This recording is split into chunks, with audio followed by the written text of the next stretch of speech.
Support the author of today's story by going and checking out his YouTube channel, Black Volumes. He posts similar scary stories that you would find on this channel, and I think you'll really enjoy them. Give it a try. And without further ado, let's get into today's story.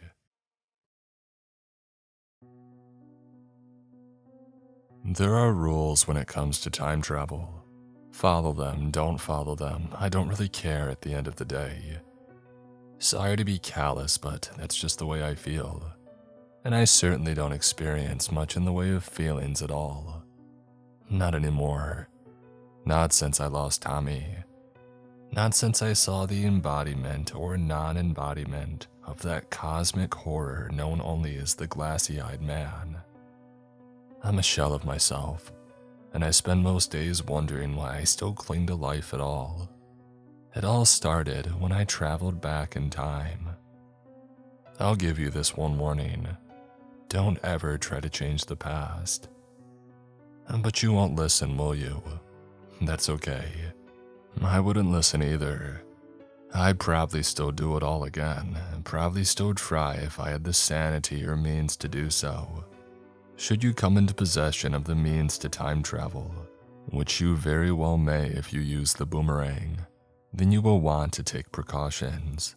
The boomerang will fling you back in time, but then it will drag you back to the present day.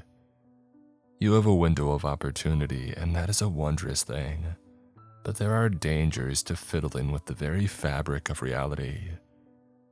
It doesn't matter how big or small the things you want to change from your past, you must follow these rules. When you travel back to a given point in time, do all that you must within the first 24 hours because time becomes strange after that. Respect the window of opportunity, as even the slightest change can have dire consequences. You don't want to draw the attention of the glassy-eyed man. Should you draw his attention, do not engage. But I'm not your mother, and do what you will. It's your call should you tread the path that I treaded. Should you traverse the temporal waves embedded within existence, just know that disobeying the laws of the universe and defying those glassy eyes belonging to the man who skulks beyond the edge of everything is a mistake made only by those who are reckless and foolhardy and magnetized to peril. I should know because I am one such person. What I will do, however, is tell you my tale of horror, and you'll come to understand why some threads of reality are best left untangled. This is the story of the punishment that I faced and still face for my crimes against reality. In 2022, my son Tommy died in a car accident. Not the unavoidable kind, the kind brought about by his father, my ex-husband Henry. An abusive monster who, in spite of his mistreatment to my son and me, managed to keep a stranglehold on our family long after my separation from him. And it was not only a stranglehold in a metaphorical sense, but a literal one. Somehow Henry managed to woo the jury and get shared custody of Tommy, despite their knowledge that he had kept the two of us locked up in our home for roughly a year, well after the end of the lockdown. Of course, that wasn't how Henry spun the story. Things had been deteriorating since 2020, but I told myself that I would take my toddler and run as soon as the lockdown measures had been lifted by the local government. However, Henry had become quite accustomed to the pandemic, quite accustomed to keeping us in sight. The signs of emotional abuse had been there long before that, but the power of locking us up indoors had transformed him into something far worse. He sensed that I was thinking of leaving with our son, so he started to prepare. We lived in a rural part of Scotland, and though we weren't physically caged up in there, Henry found plenty of ways to keep Tommy and I from escaping. We'd make it halfway across those acres of farmland, surrounding his parents' old property before the deranged maniac would catch up to us. He would chuckle as he walked hurriedly alongside us. At least 20 miles, he would say smugly, hands in his pockets, as my 5-year-old son and I would pick up our feet and scurry more quickly across the grass. bags in hands.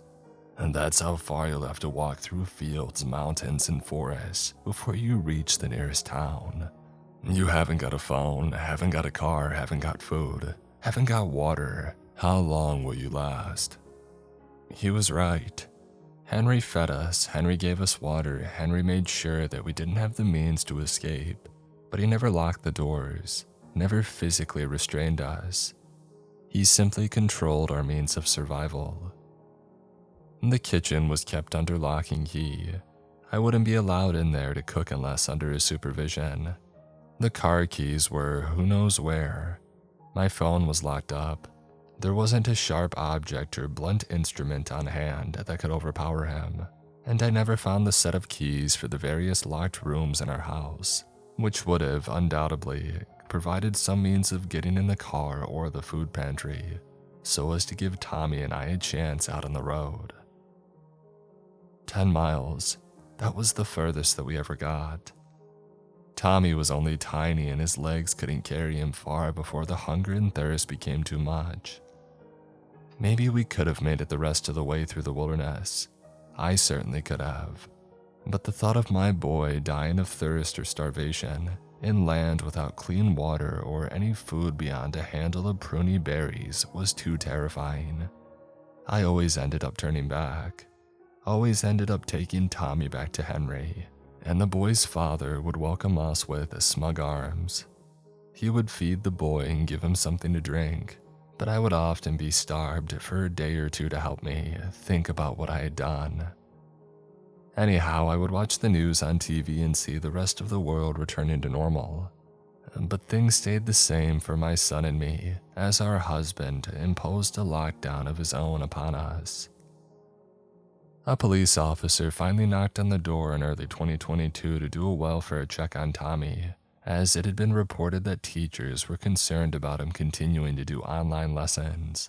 Moreover, my uncle, my only living relative, was alarmed by my relative radio silence over the past months. Save for a handful of approved Christmas and birthday messages signed off by Henry, before my old phone would be returned to its lockbox. I had hardly been much of a social media user before my husband's strict measures, starting in late 2020. But my absence was noted by those who knew me before the pandemic began. Anyway, I revealed everything to the police officer and I thought that that would be the end of it. Thought that Henry would go to prison. Of course, being an investment banker, he had the money for the best lawyer around. He managed to put together a tall tale about being concerned for the welfare of my son and me, in light of the pandemic, so he was too scared to let us all back out into the real world. Shared custody. I don't know how he wrangled it, but he did. The jury believed that he had been anxious, frightened of the virus, only trying to protect his wife and son from the outside world. Of course, he was able to masterfully manipulate them. He had done so to me for years. That was how I fell in love with him in the first place. And this horror story is only the preamble to the true tale of terror, of course, but it's a necessary one. The real story starts a year later when my abusive former spouse brought my world to an end.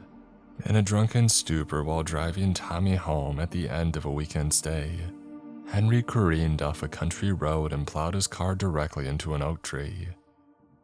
The paramedics declared my ex-husband and my son dead on impact. At least that's what my sister told me later.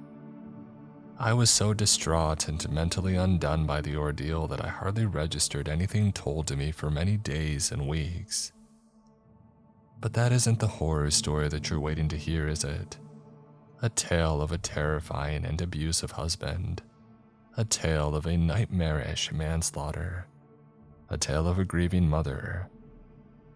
No, you want to know what I mean when I say that there are rules when it comes to time travel. You want to know how Earth time travel could be possible at all. I don't doubt you for doubting me because that was exactly how I felt when Bradley Hall told me the same thing. What did you just say to me? I hissed at my neighbor. Bradley gulped. Listen, Mara, I wasn't trying to. Do you think that it's funny? I wheezed.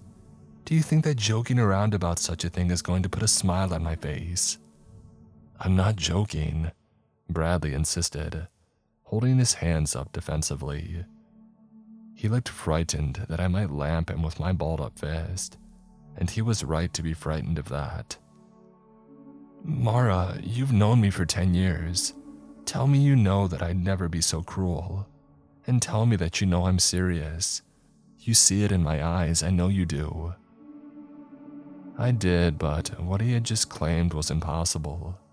Absolutely impossible. Bradley, my son is dead, I whispered. He's not coming back. I don't know what the hell's wrong with you. Nothing's wrong with me, Bradley promised. Mara, there's a way to go back and fix things. I know because it happened to me last night. Lisa Monroe, you remember her, right? From the school runs with little Samantha and Tommy back in the day. I became quite pale at the mention of not only my dead son's name, but Bradley's comatose daughter. She had been in the hospital for quite some years, following some sort of bike accident on a nearby road. But then Bradley Hall told me something that simply did not add up with my worldview. Lisa gave me something, Mara, my neighbor continued, plunging his hand into his trouser pocket. Something that took me back in time and saved Samantha. I frowned. She's better. I thought she was still in the hospital. She is, Bradley said. I frowned more deeply. Then I don't understand. Mara, reality wasn't this way 24 hours ago, Bradley explained.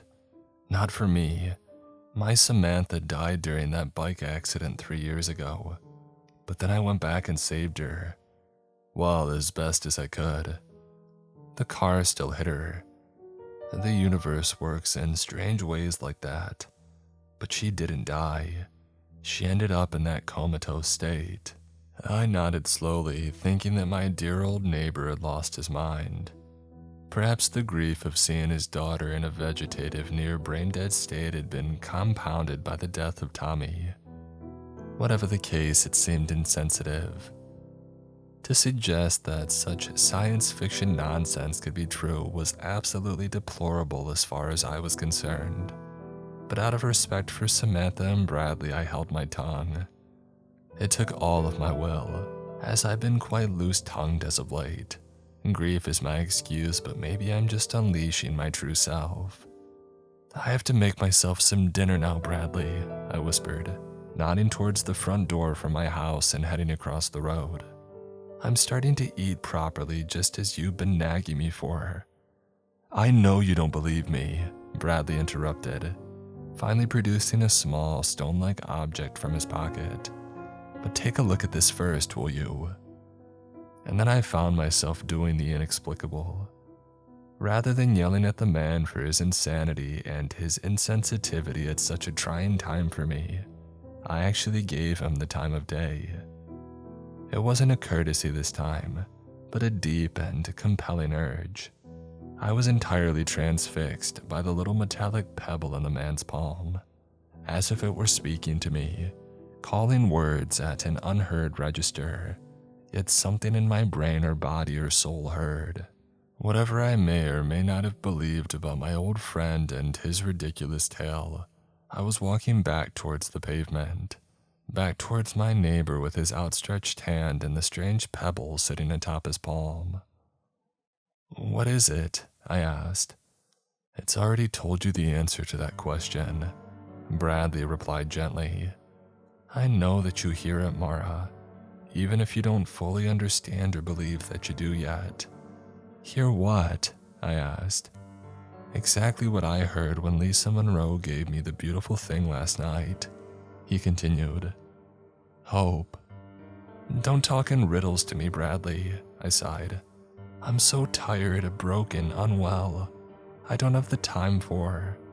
Samantha was dead, Mora, he interrupted again. I know you don't believe that, but she was dead, in the old timeline, before I changed things. Maybe that timeline's gone now, maybe I've erased it. Or maybe I've simply slipped into the alternate reality where my daughter is alive, in a coma perhaps, but alive. That's why I count my blessings every day. God, did people treat me strangely during those early days? You remember, acted like I wasn't grieving enough. Well, that was because I had already grieved my daughter's loss in another timeline, so having her back alive at all in any form was a gift to me. The boomerang is a gift. Boomerang? I asked, frowning at the pebble still sitting on that extended palm. It doesn't look like a boomerang to me. That's what Lisa called it, he said. I know very little about how it works, what it is. I know as much as you know in a way. I know only that it was speaking to me, whispering its secrets in some twisted and unholy way. But we'll do the unholiest things for our children, won't we, Mora? I shook my head. I think I'm done with this conversation now, Bradley. And then my neighbor's eyes welled. Please, Mora, you have to go back. You have to save Tommy because, well, I changed more than I meant to change. I frowned. What on earth are you talking about? I'm talking about your son, Mora, Bradley whispered. In the old timeline, he was alive and well. I don't know what I did, but I suppose the butterfly effect is true. I saved Samantha, but then I came back to a present day in a timeline with no Tommy. My eyes widened, and before I knew it, I was at the man's throat. All of a sudden, I believed him. Every last word of his tale. I felt it deep in my bones. He wasn't playing some cruel, practical joke. He was confessing the wrong that he had done. And willingly or unwillingly though this mistake may have been, the fact remained that he had killed my son. That was all I could think as I saw red. Please, he choked as my hands wrapped around his throat. It was an act over which I barely had any control. An unconscious act, driven by a mother's primal rage. Please, Mora, I didn't mean to. Undo it, I hissed. That's why, he croaked, shaking the pebble in his free hand as his face turned white. He didn't resist, however, for he seemed to agree that he deserved it. That's why I'm offering this to you. I released the man's throat and let him speak. Bradley rubbed his neck. You can go back, find a way to save Tommy, but maybe my little Samantha will be okay too. She can stay in that coma, you don't have to fix that, you know. You don't have to fix everything. First, tell me what it is, I said, nodding at the pebble. Properly, I mean, not just that it can take me back. Not just that it can fix things. How does it work? What is it really? I don't know, the man admitted wheezily, throat hoarse from the throttling to which I had subjected my neighbor. I wasn't even given instructions by Lisa Monroe. She told me that I would know how to use it, know how to save Samantha. The boomerang would tell me, apparently. And she was right. Please tell me that you feel it too, Mora. Even looking at this thing, you understand its purpose. I know you do. I did. I've never been overcome by such dread in my life, but I understood the object in the man's hand. First of all, I felt my heart slow, Bradley continued, placing the device in my palm and pulling his own hand away. The device was both cold and warm, and though I heard no words and hardly understood a thing that was happening, I knew it was all real, and that this boomerang really was the way to travel back in time and save my son. Then every other part of my body slowed down and the world outside of my body quickly followed. Soon enough, things weren't slowing anymore. They had stopped completely. Time froze. And then a few seconds later, time began to reverse, quicker and quicker with every passing second. Before I knew it, space and time were racing past my field of view in a blur. I time traveled 3 years backwards, thanks to the boomerang, and then time came to a halt. A few moments later, it pushed forwards at a normal speed, a natural speed. I saved Samantha and then I was boomeranged forwards in time to the present day at a faster speed. I'll do it, I said. I'll go back and save Tommy. I know, Bradley said. I knew that before you did. But there are rules before you use this gift, Mora. Don't squeeze it just yet. Rules? I asked. Bradley nodded, holding out a hand, cautioning me.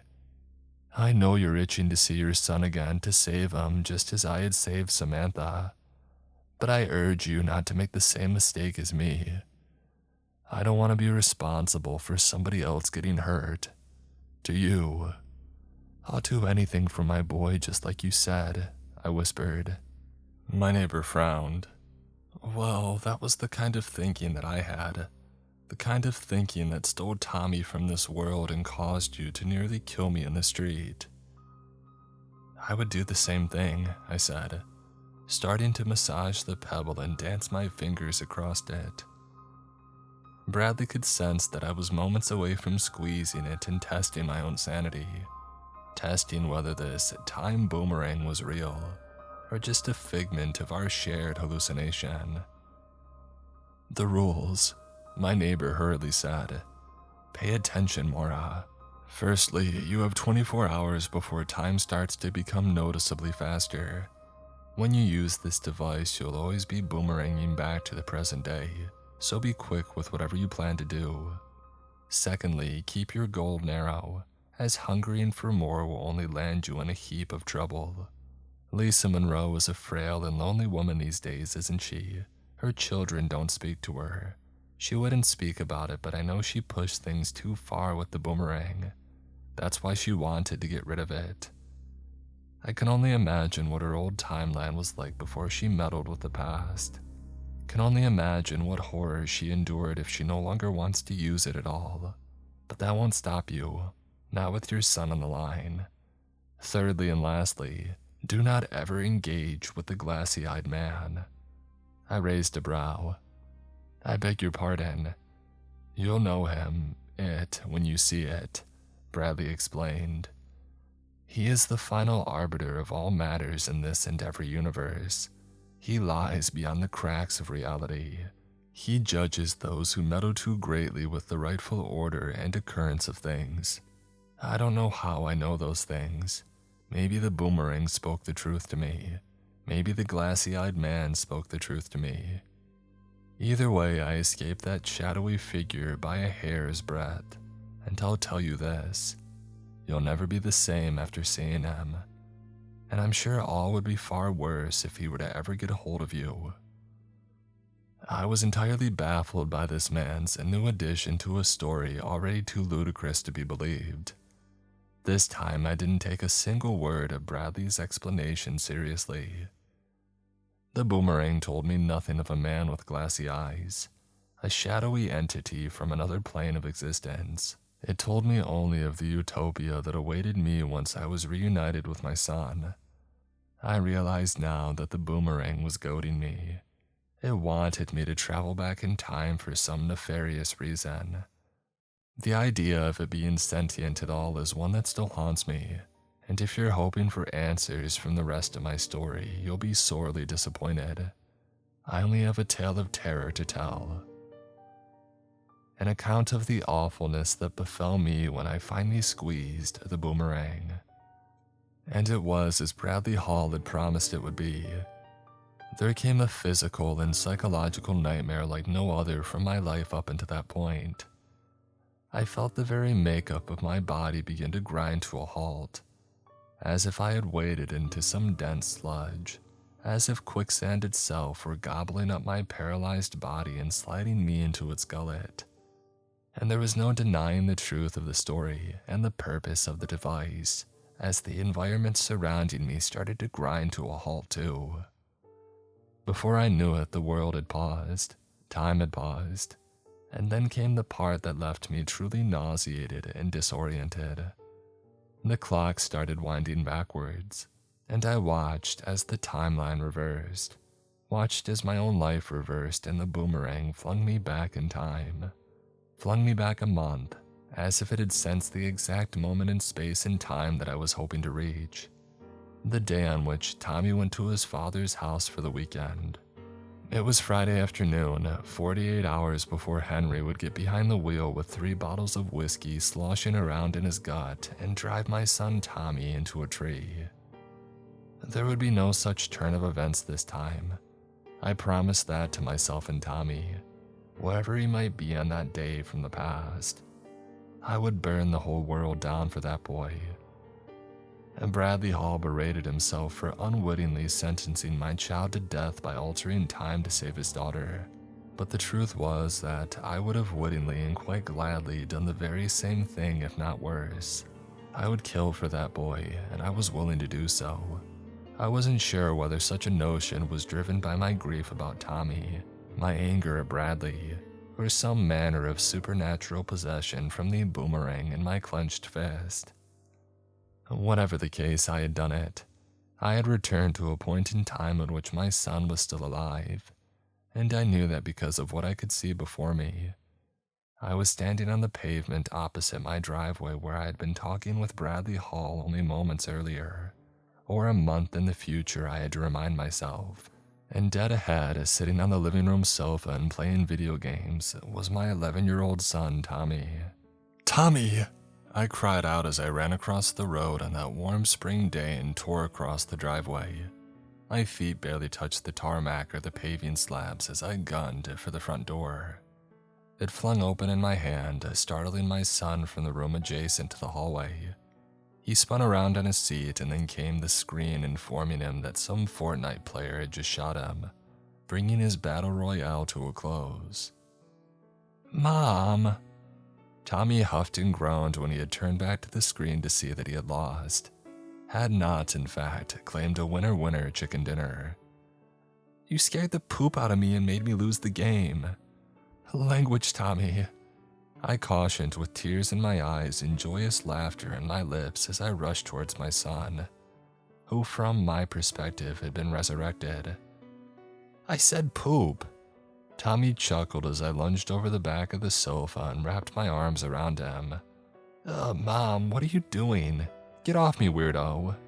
"I love you, Tommy," I moaned. "Okay," my son muttered uncomfortably, finally shrugging me off him. "Is that because I'm going to Dad's house this weekend?" I gulped. There it was, the reason for being there. The thing I needed to fix should I have a hope of saving Tommy's life. "I'd better go unpack my things, actually." Tommy continued, checking the time on his phone. "Dad'll be here in about a half hour or so." "No," I croaked. "Don't go." My son frowned. "But you said the judge is making—" "I don't care," I murmured. "We'll cross that bridge when we get to it. Right now, I just want you and I to, I don't know, enjoy the weekend. Do something fun."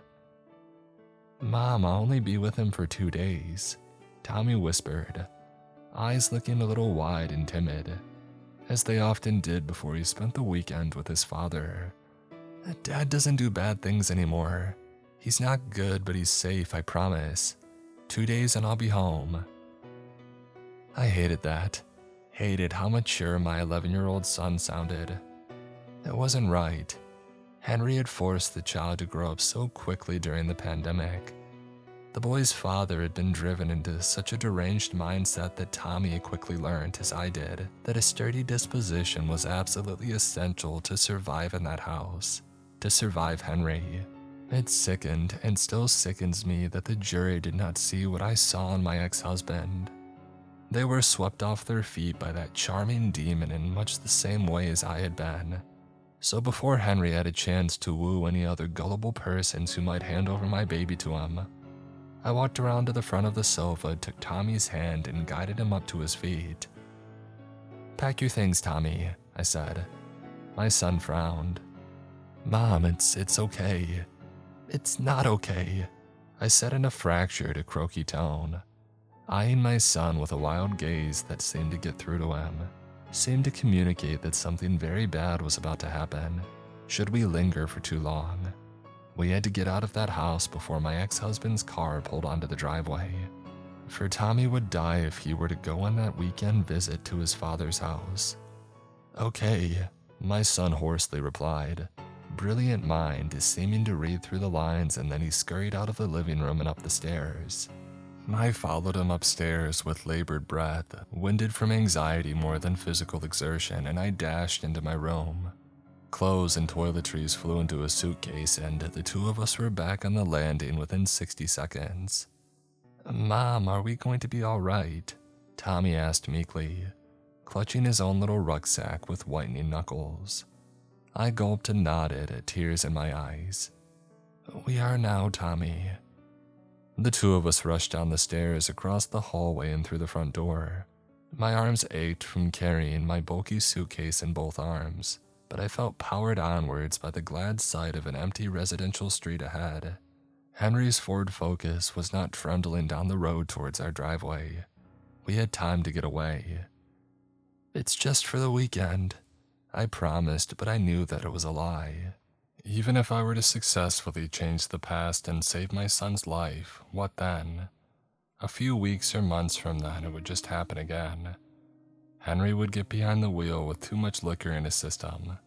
He wasn't ever going to change. If anything, he was only going to get worse. That's how abusers evolve. And by the time a jury would be wise enough to see through his deception and charm, it would be too late. Tommy would die in some other horrific car accident, or perhaps another horrendous form of abuse. Maybe in Henry's own home. Nowhere was safe from that monster. Henry had never laid a finger on his son, but he had come close to doing so to me. One night, in a drunken rage, he raised a hand which quivered in the air. He had been considering it, sending the back of his hand across my cheek. He had resisted the urge that day, and Tommy and I made it out a few weeks later. But it was only a matter of time before Henry discovered that part of himself. The part that transcended acts of emotional abuse, easily redressed and justified to the gullible jurors of the Crown Court. The point was that I realized we couldn't just run away for that weekend.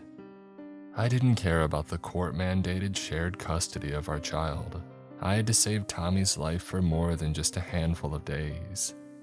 I had to save him from his father for the remainder of his days. But the boy didn't need to know that. As much as he feared his father, the child would have likely been conflicted about being torn away like that. I was just grateful that he was climbing into the car with me and agreeing to skip the weekend with his dad.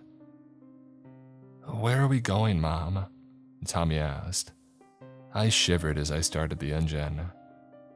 "I don't know, kid. On a road trip, I suppose." We followed town roads, country lanes, and motorways across the country, traveled for hours and hours into the night.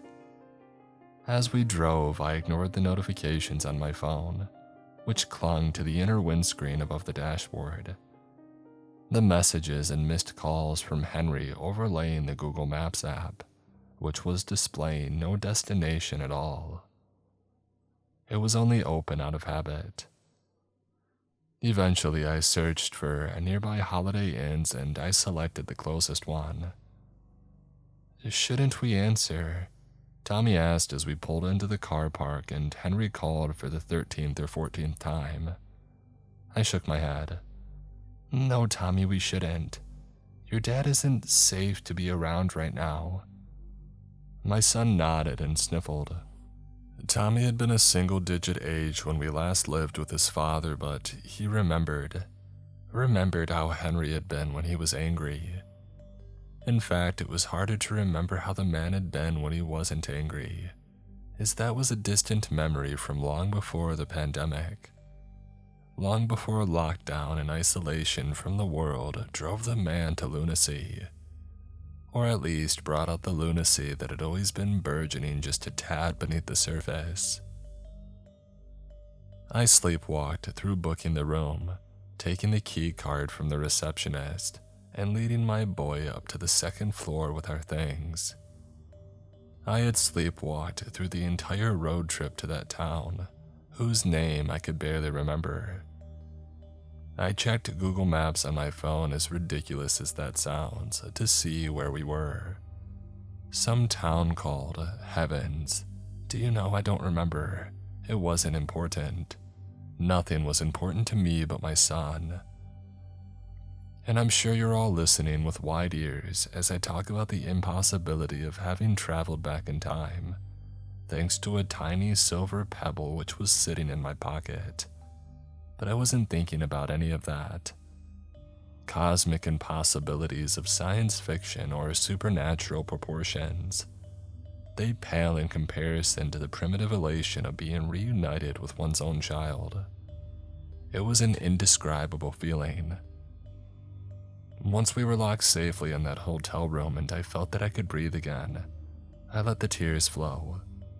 My boy Tommy was alive, and I was going to make sure that he didn't end up in that car with his father on Sunday evening, that he didn't end up crushed in a heap of metal and tree bark. "Mom, why are you crying?" Tommy asked, having dumped his rucksack on his bed and come rushing over to me to offer a hug. I tightly embraced my boy and answered through sobs, "Oh, I was just scared, Tommy, but we're safe now. You're safe now." "Thank you, Bradley Hall," I whispered after my son and I untangled from our embrace, and I looked down at my pocket, at the pebble shape protruding through the fabric. "I forgive you now, Bradley. You did what a father must do for his girl, and I did what a mother must do for her boy. You saved your Samantha, and I saved my Tommy. We both got what we wanted, and we didn't break any rules. We toed the line, sure, I won't lie about that. We changed things. Mankind wasn't built to travel through time, but we're okay now. We're okay because we didn't get greedy. Now the universe can leave us alone, and we can leave it alone. I'll throw this pebble away, throw it into the depths of some ocean." And the harrowing thing is that I actually believed it. It helped me drift off to sleep, the best sleep that I had had in weeks, because it was the first night in which I could close my eyes and know that my little Tommy was still alive. Alive and well, snoring softly in the single bed adjacent to mine. And that sound, as frustrating as it might have been before all of this nightmare began, was the most soothing white noise that I think I had ever heard in my life. It sang me to sleep. A wheezy lullaby that took me to the land of Nod. Took me into a dream of black, endless black. And there appeared to be something drowning in that black sea, but it wasn't drowning at all. Only helpless things drown. No, this thing was swimming. And it was two things actually. Two round, white things like little pebbles floating to shore. Floating towards me. The woman who stood in the darkness and looked down at the lapping, frothing tide of darkness, bringing those two white, not pebbles, I realized in horror. The two things were sticking too firmly together, as if bound to the same thing. And they were bound to the same thing. They weren't pebbles at all, in fact, but eyes. Glassy eyes. Glassy eyes of some black thing that barely had a form in that black place. But I realized that may well be its form. A formless thing trying its best to present itself in a tangible physical way to a mortal being living in a tangible and physical realm. I don't think this thing had a shape or even had eyes, but I knew its name. The glassy-eyed man. And then I awoke in a sweat. I was sitting upright and glancing around the black room. Tommy was sleeping soundly in the bed next to mine, and I reached for the bedside table to see the time. 3:34. Of course it would be such an unholy time like that. It was always some unholy time such as that when I woke from my bad dreams. Only the bad dreams were usually about Henry. About the atrocities he committed, all in the name of protecting Tommy and me. That old lie. But I've always been one to dream about reality, even when I was a little girl. My dreams about Henry were grounded in things happening to me in the real world, and in much the same way as horrible as it seemed. I realized my dream about this glassy-eyed man was grounded in the real world too. I wanted to dismiss it, wanted to call it some ghost story that Bradley Hall had told me to perhaps keep me in check, abiding by the time travel rules of the pebble. But then I heard myself speaking inwardly. Time travel, I thought. If such a cosmic impossibility is possible, then what else might be possible? Maybe non-physical beings from beyond the fabric of our universe. Beings with glassy eyes that watch over those sinners who dare to fiddle and meddle with the timeline.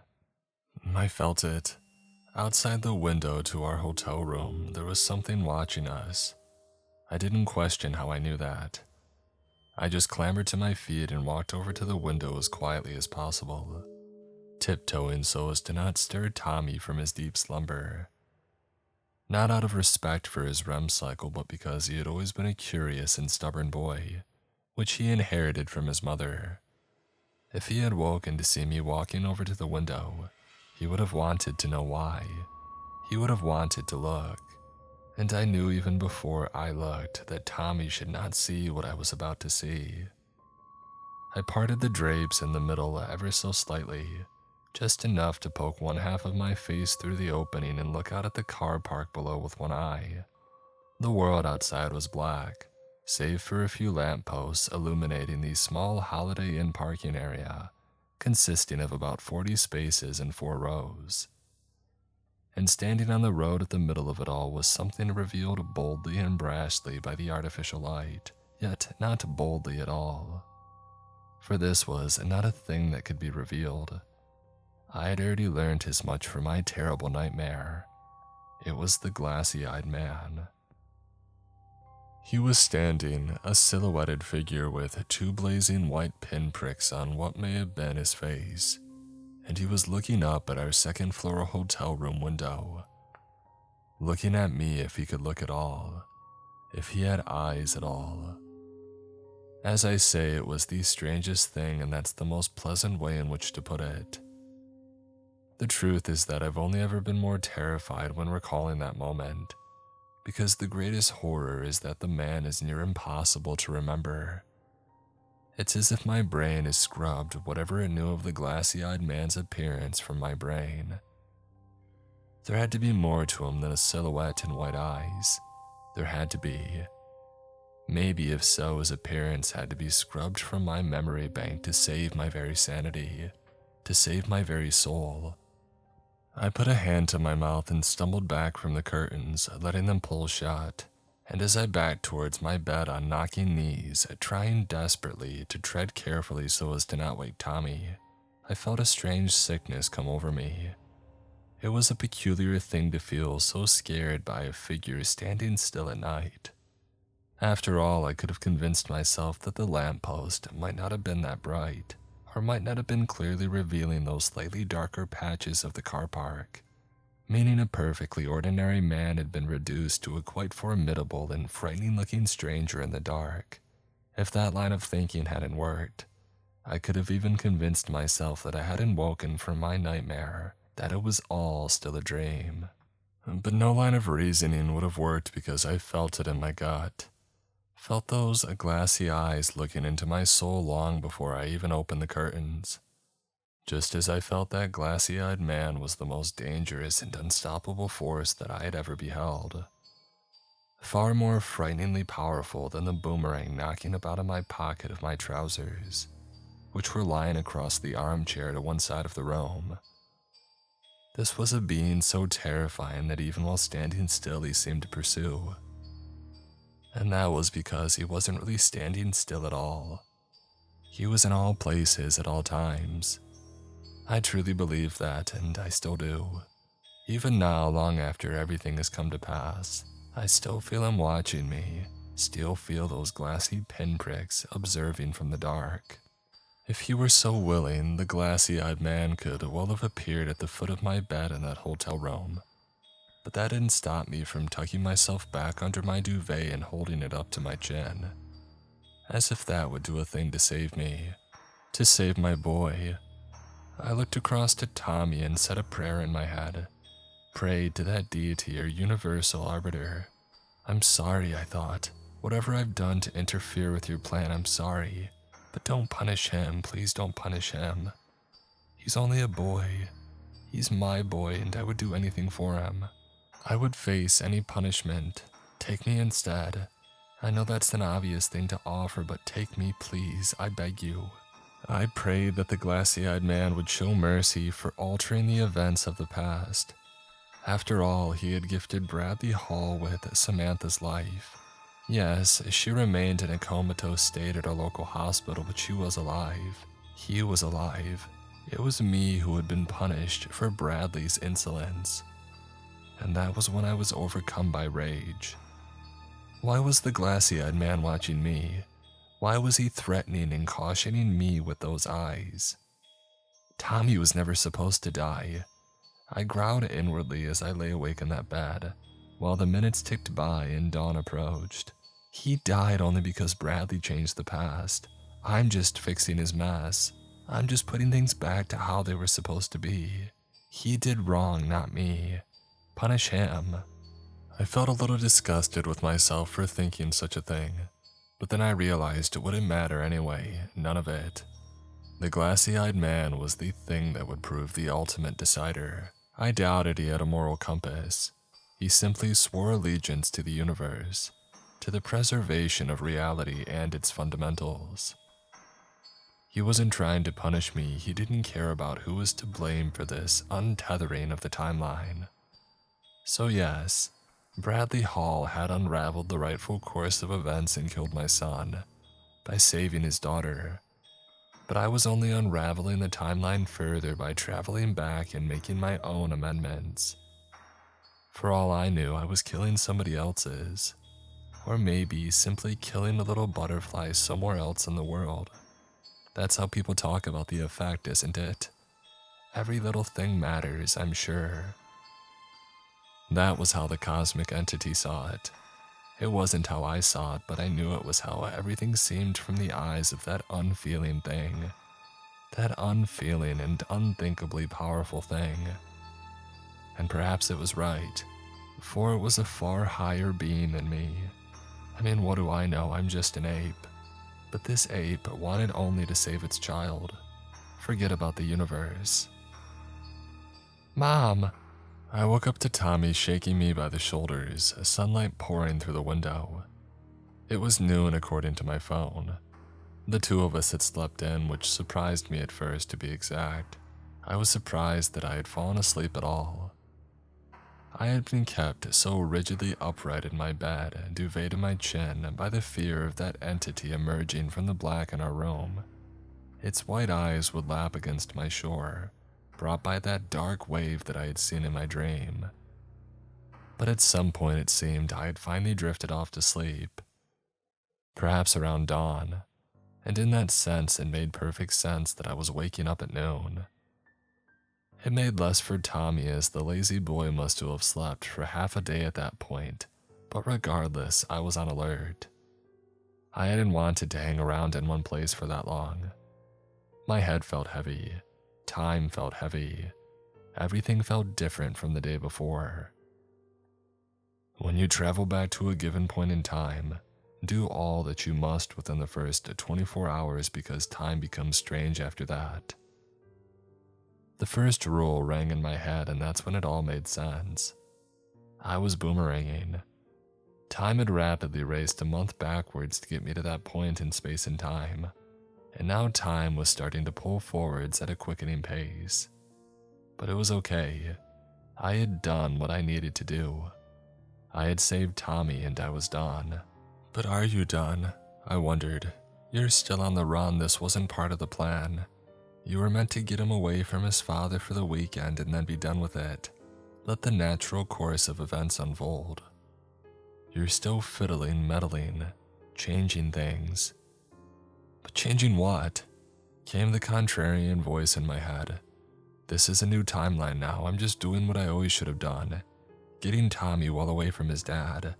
Screw the court, screw the law. Screw everything but Tommy. I'm just doing what I'm doing this because he died, I realized. I'm changing things based on my knowledge of a past that I've overwritten. Crap, and I'm still changing things. That's why the glassy-eyed man is watching. I'm fiddling too greatly with the timeline. I'm doing too much. I need to go home, let Tommy go to school, lead a normal life. Even if that includes Henry. Even if that puts my boy at risk. The phone rang. It was a rapid ring, a rapid thrum like that of my heartbeat. Everything was becoming so fast. That entire day became a blur, in fact.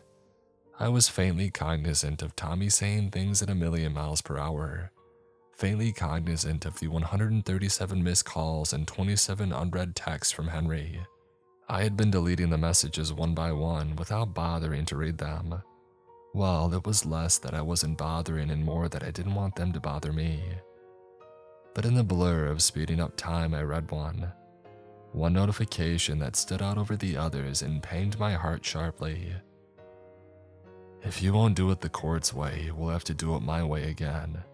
I remember it, the rapid rush of time, the blur of shapes and sounds. Maybe I was holding a conversation with my boy as time sped up. Or maybe I became a zombie-like husk, hurrying us into my car and heading back on the road to take us far away from Henry. I know that I sodded it all. Sodded the sensible part of my brain telling me to get Tommy home and start leading a normal life again. But I threw caution to the wind, threw the rules to the wind. And I remember one other thing. I remember driving down a dark country lane that night, the environment rushing past in a blur, and then swerving around a figure in the road. A figure with eyes like headbeams blinding me from the other side of the road. Maybe it was just another car coming the other way. I'm sure that's how Tommy saw it. I'm sure he was simply grateful that I saved our lives. But I know what it really was and who it really was. The glassy-eyed man.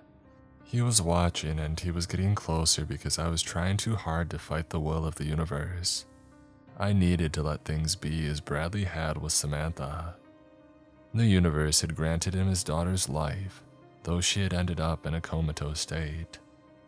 Maybe the same would be true for Tommy, but I felt sick at such a thought.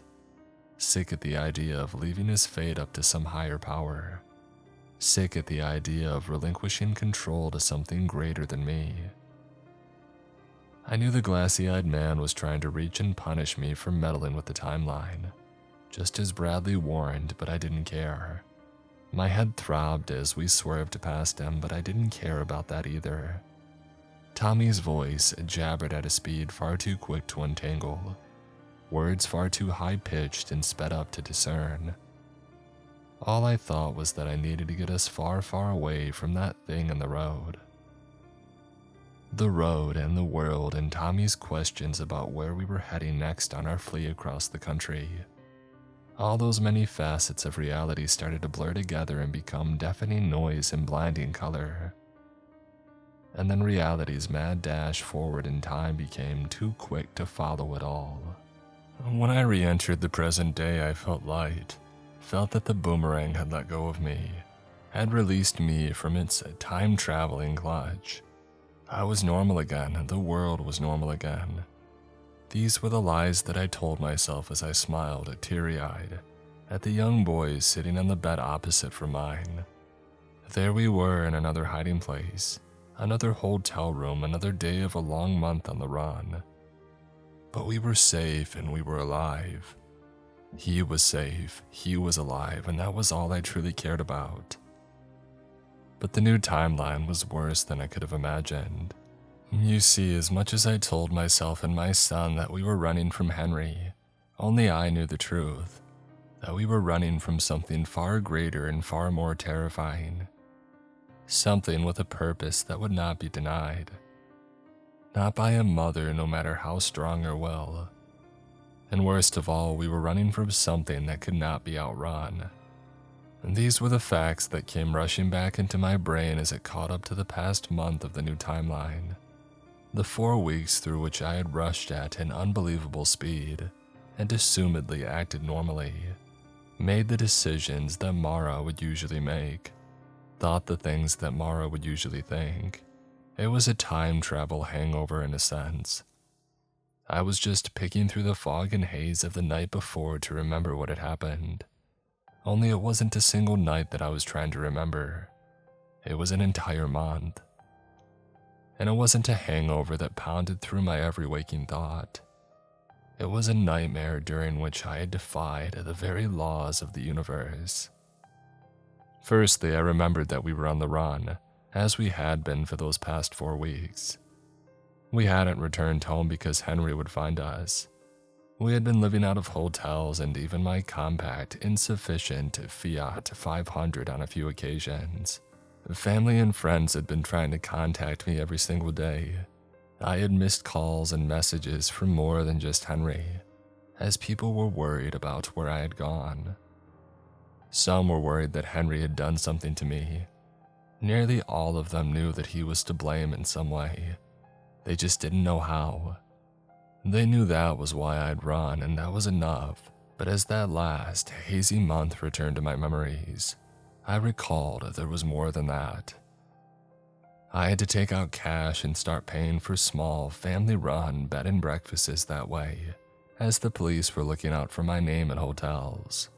I had been reported missing and as having essentially kidnapped my son. Henry had the law on his side, which was a dangerous thing with a monster like him. Loved ones offered to hold us up. Uncle Brian used to be a lawyer and he left a message saying that he would be able to help me out of this mess. He just wanted to see Tommy and me safe. I know that he was telling the truth. I know he likely would have been able to help me in court, but he wasn't able to stop Henry from getting custody of Tommy in the first place. And even if my abusive ex-husband could be placated, all would not be well.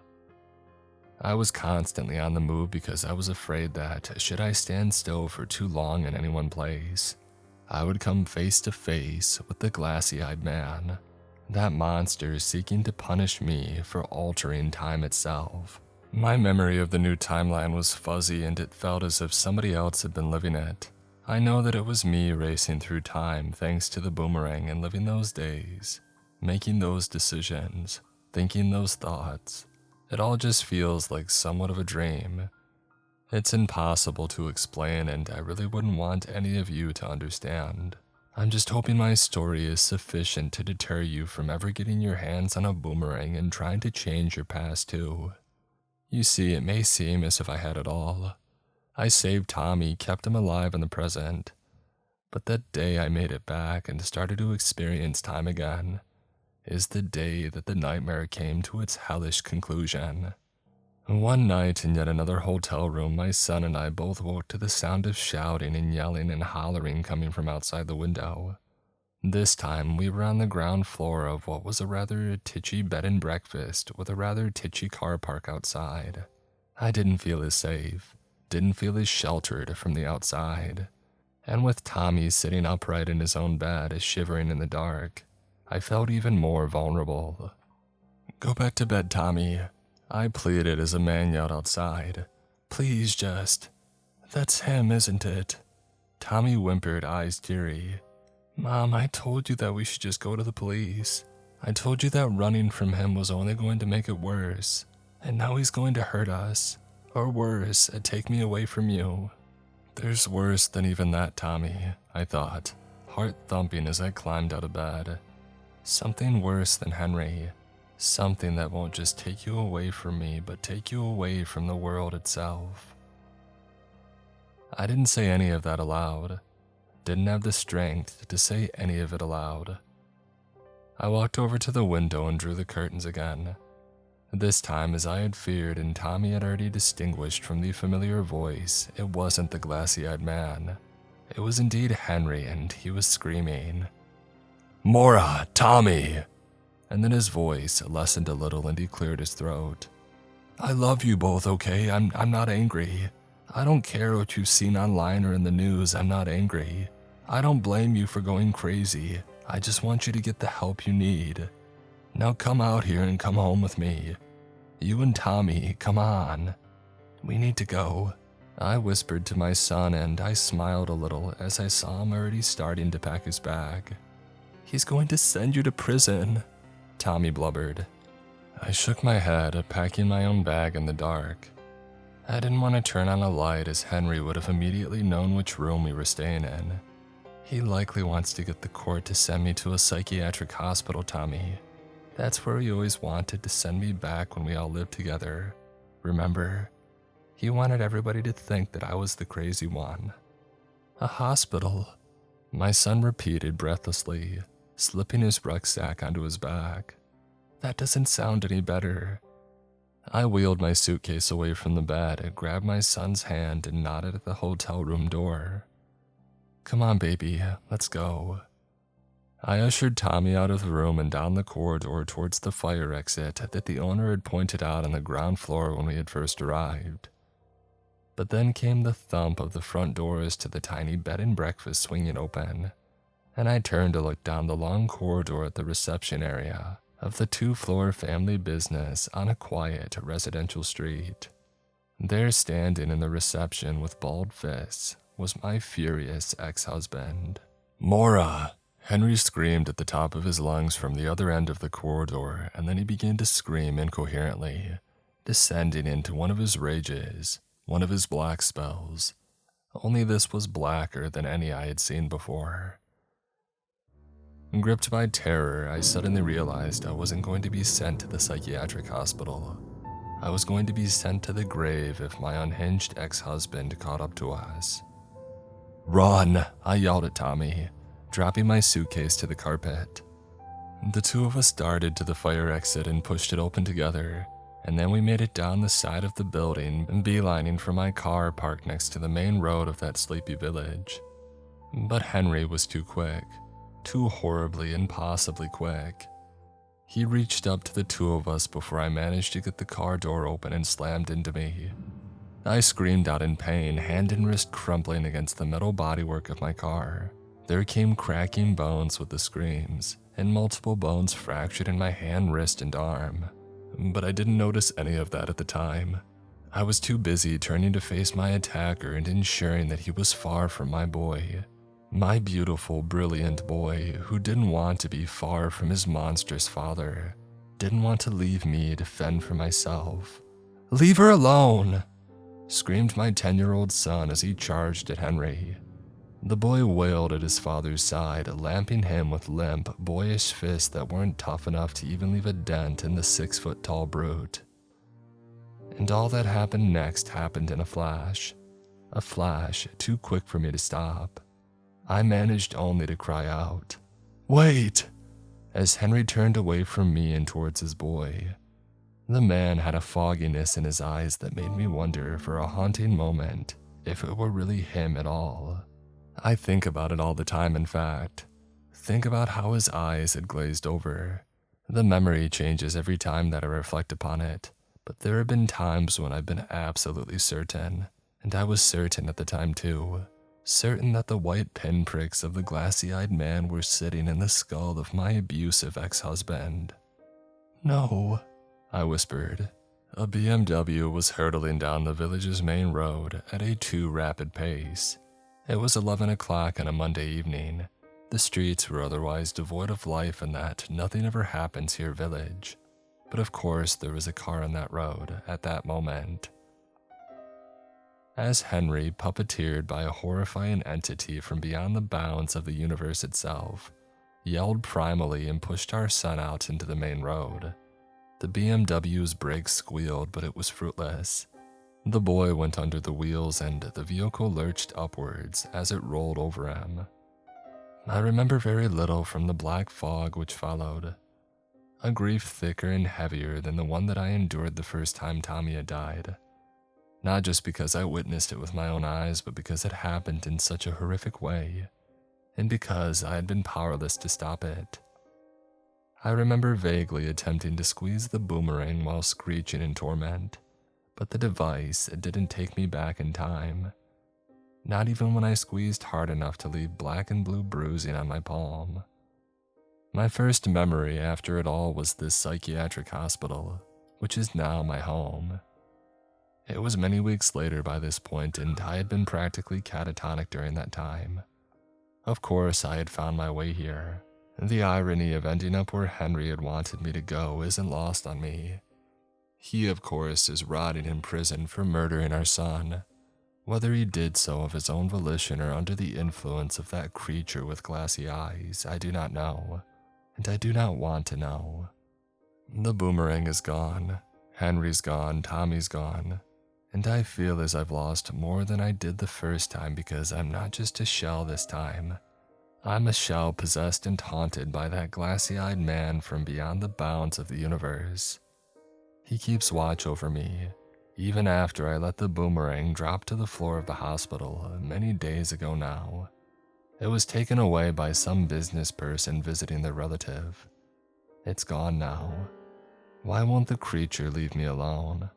And why won't somebody just let me die? And this is hell. I'm living in hell.